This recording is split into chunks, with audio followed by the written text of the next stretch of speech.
What is up, guys? Back in the shop. Not this shop. We'll get to this shop later. I swear, man, I'm working on all the projects. We got life going on, yada, yada, yada. The projects have sat for a while. I know, a couple months. I've got a scat pack sitting on jack stands in the step side. I need to get it mounted. I need to combine this Volkswagen and this SRT4. Got a Miata under the cover. I know. Jeep engine being built. I know. All this stuff going on, and I need to get to it. I haven't, and I need to. But quintessential but here, I got a new car. It's a 23 Tundra, or 23 Tacoma, excuse me. I was looking at the Tundras, but went with the Tacoma. 23 Tacoma, TRD off-road. I don't know, man. It's I like the color green a lot, so, and I don't have a green car, so I went with this Tacoma. It can tow 6,500, so it's a backup tow vehicle as well. I know I'm gonna eat gas mileage, yada yada yada, whatever. It'll be all right. All those internet warriors, they'll be okay at the end of the day. But 23 Tacoma, really ecstatic with it. 15,000 miles, got it for a good deal, and traded in my Tesla. So I'm gonna be daily driving this Tacoma now. And yeah, super stoked with how everything looks so far. A little bit of a small back seat, but it's just a kid. Who cares, man? They grow up in extended cabs. They'll be all right back there. So anyways, super stoked with this.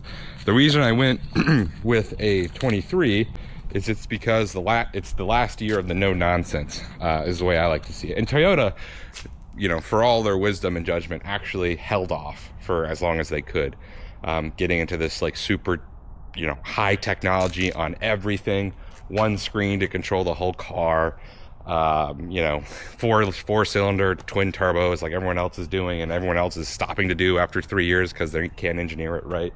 Going through this hybrid, throw an electric motor in between the engine and trans. No, man, not my thing. Give me a naturally aspirated engine. If I want to put a supercharger or a ProCharger on it in the future, I can do that myself, but I'm not forced to be beholden to it from, the shitty engineering where they take really good engine and drive lines, but then, run them for 15, 20 years. And then all of a sudden they're like, hey, let's swap it up. And basically everyone since 2020 has done it. This 2023 is the last year of the no nonsense, which is why I wanted it, because it has the most engineering into the no nonsense, but also at the same time it's the last year. As you can see, we've got just a radio screen, which is map nav. You could replace this with a double din, Apple Maps or whatever, and then we got buttons and knobs for the rest of it. This LCD screen down here literally will remind you of like a 2001 car, and analog gauges, not digital gauges. So last year, the no nonsense 3.5 V6, 6 foot long bed. It'll do everything I need it to do. That being said, there is one thing I want to do to it first, because my Miata, my 392 Miata project is on hold. I probably have about 6 more months to wait until I get my stage 3 diff to support that 500 horsepower. So that being said, I have a long time to wait. And I don't know if this channel ever saw it, but I did have a 2013 FJ, also super rugged, love those things. I would buy one again in a heartbeat. I did have an FJ, and I replaced my front seats with PRP seats, because why not? It was army green, and I had some tan suede PRP seats laying around, so I replaced them. Super easy. There's 4 bolts, 1, 2, 3, 4. Seat comes out, unplug the harness, and then you can flip them upside down and see what the the mounting situation looks like. How much metal you have there to play with. The passenger seat is manual slide. The driver's seat has the electric motors, so I'm going to try to save both of those. So manual slide I know will be easy. I've done it before. FJ had manual slide, passenger driver, super easy. Driver side, we'll see what that motor mechanism looks like and what that mounting looks like. But we are going to replace those front seats. And you may be wondering, well, those are brand new. What are you going to replace them with? Go figure, I'm going to replace them with PRPs, because I've got an addiction to PRP. Guys are awesome. Seats are cool. We're going to replace those with the PRPs, because my gut at Miata definitely doesn't need heated and cooled PRPs. I might have been a little overzealous when I ordered those. This $500 bug doesn't need PRPs. So we're going to take these alligator, lime green, and purple heated and cooled PRP seats and put them in the Tacoma. Here's how we look. We got everything taken out, nice and simple, nice and clean. It, you know, it truly is just absolutely, let me clean you off real quick. It truly is absolutely amazing working on something 2 years old from factory new. So much nicer than, say, things from decades, plural, ago. But anyways, I digress. Here we are on the seats. So bottom of this PRP seat, 2 metal rails. These are carbon steel, very weldable. This seat, obviously 2 years old, super engineered, wiring harnesses out the wazoo, even though it's a seat. Airbag sensor, probably heated seats right here, seatbelt sensor, and whatever other mumbo jumbo wiring they have in here. Obviously they say that we calibrate the seats for airbag safety. Yeah, sure. So I'm sure they do. I'm also sure it's not going to matter. So all we're going to do on these seats is take the mounting harnesses off, which just come off the top. I've already unbolted them, 5 bolts each side. Already did that. And we're going to build a mount that welds those in to the PRP seat using the plasma. So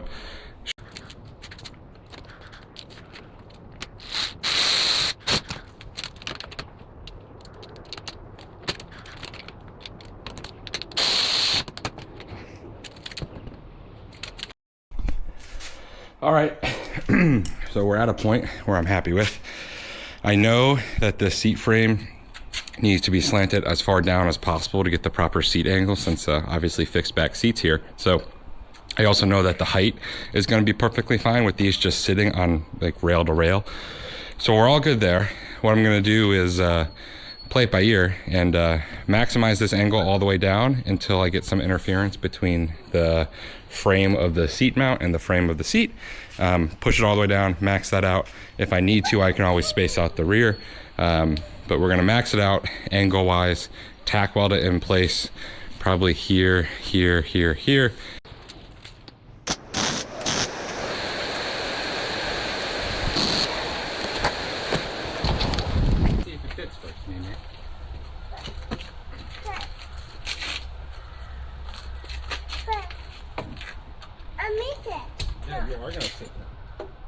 Here we are. Everything is in place. You can see the bolts line up still, retained all the factory yada, and we're good to go. So that one's good. I am going to pull it back out and re-weld it, do some like actual real welds rather than just little baby tacks, and probably put some bracing for the back weld. But I'm happy with the angle of where everything sits, fixed back wise, and obviously it slides. So stoked with that. Let me go finish this one up. All right, so we do have a couple things missing. We have to put in the actual seatbelt itself. That way, we don't get the seatbelt like, and then we have to order airbag emulators and seat sensor emulators. That way the airbags still work and it's safe. So I'm gonna take this back out, go finish up everything, order the parts I need. Obviously on the driver's seat, we have mechanical controls. I've already looked at a picture of what this seat looks like, eBay, refurbished without any of the seat on it, and it's just going to be way too tall. So as you can see right now, it's sitting about the same height as that PRP. So yes, that would work, but then you got to think about putting the actual frame of the PRP on top of this frame, and it just gets all funky and it doesn't work. So I'm going to remove the electric motors. All right, so I finally managed to get back out here, keep working on the Tacoma, and here's what we're looking at. So the PRP ECU requires 2, a positive and negative, to go to the ECU, and then it has its own plug that runs all the way into the switch panel. That's plug and play. That plug looks like this: heated, cooled, neutral. You can see how it is. It's 4-pin, relatively simple. What I did to make this easier for me is I 3D printed a mount / case directly for the Tacoma to put it somewhere where I think is going to work best. That being said, this is a simple press fit 3D print, so I don't know if you can see, but it's tapered on each side. There's a ridge in the middle for stability, and this is just printed on a PET-G. So where this is gonna go is right in here. And once it's in here, it will sit in place. I have to press that into place, but once that's pressed in place, that's where that will live. Both switches will be pressed in there, and then I'll run the harness through the transmission tunnel. So that's what we got going on. All right, so another day, another late night working session, and that probably won't help at all turning the lights on, but here we are. We've got got the first PRP in place. Don't mind this harness over here. We're working on the driver's side next.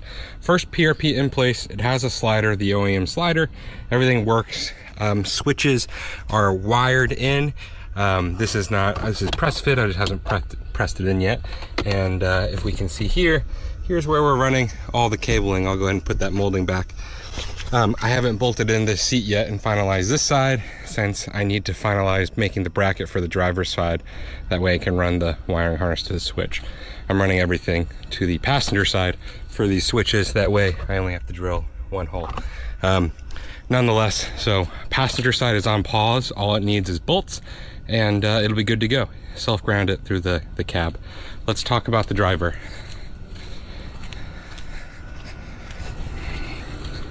As you can see, we are working on the driver's side. The original seat is the motorized control seat in the TRDs. You can't reuse just the brackets for the motorized controls, since the fore and aft and forward, up and down tilt, everything is on the motors, and that'll just give too much height to the PRPs, especially considering I'm 6'4". So this seat obviously sits a little lower than the passenger seat, and that's by design. I'm going to fix mount this in place for now. All right, I know you can't really see this, but we got the lower bracket in place. That's the angle we're working with for proper seat angle. We're gonna go ahead and fold the alligator fabric that I unpinned. We're gonna fold it back over and pin it back in place above the new bracket. And then we'll be able to reinstall, plus or minus some wiring. So it's getting late. I'm gonna see how far I get tonight, and I'll show you guys in the morning.